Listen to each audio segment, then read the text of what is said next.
High বন্ধুরা, আজকে আমরা দেখব ব্যাংকে জয়েন্ট অ্যাকাউন্টের ক্ষেত্রে একজন অ্যাকাউন্ট হোল্ডারের মৃত্যুর পরে সেই অ্যাকাউন্টে নতুন কাউকে যুক্ত করতে গেলে ব্যাংকের ম্যানেজারের কাছে কিভাবে আবেদন লিখতে হয়। তো দেখুন, আমি এখানে একটা আবেদন লিখে নিয়েছি, এটা বাংলায় লিখেছি। তো প্রথমে আপনারা একটা সাদা পেজ দেবেন, পেজটাকে 3 দিক থেকে একটু এইভাবে ভাঁজ করে একটা মার্জিনের মতো করে নিয়ে লেখাটা শুরু করবেন। তো আমি লিখেছি টু দ্য ব্রাঞ্চ ম্যানেজার। এরপরে আপনাদের দেখানোর জন্য স্টেট ব্যাঙ্ক অফ ইন্ডিয়া এবং সোদপুর ব্রাঞ্চ লিখেছি। আপনাদের যে ব্যাঙ্কে অ্যাকাউন্ট সেই ব্যাঙ্কের নামটা লিখবেন এবং যে ব্রাঞ্চে অ্যাকাউন্ট তার নামটা এখানে লিখে দেবেন। তারপরে ডেট, যেদিনকে আপনারা আবেদনটা ব্যাঙ্কে জমা করবেন সেদিনকার ডেটটা এখানে দেবেন। এরপরে বিষয়ে লিখব জয়েন্ট অ্যাকাউন্টে একজনের পরিবর্তে নতুন নাম যুক্ত করার আবেদন বলে একটা দাঁড়ি।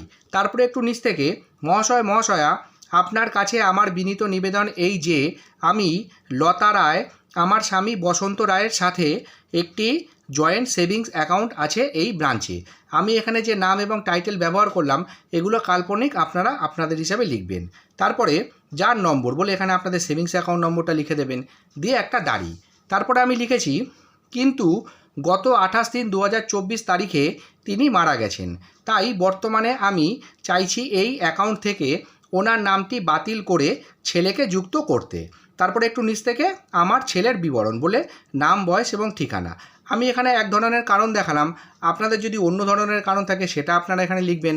তারপরে একটু নিচ থেকে আমি এই আবেদনের সাথে স্বর্গীয় বসন্ত রায়ের মৃত্যু শংসাপত্র ও ছেলের পরিচয়পত্রের জেরক্স জমা দিচ্ছি বলে একটা দাঁড়ি।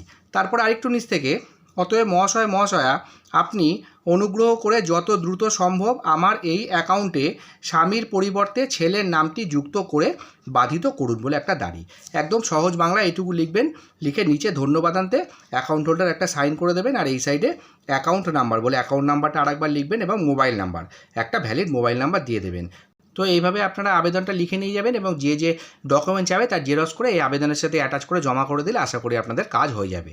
তো ভিডিওটি যদি ভালো লেগে থাকে তাহলে অবশ্যই একটা লাইক করবেন, শেয়ার করবেন আর আমার চ্যানেলের সাথে থাকবেন। ধন্যবাদ।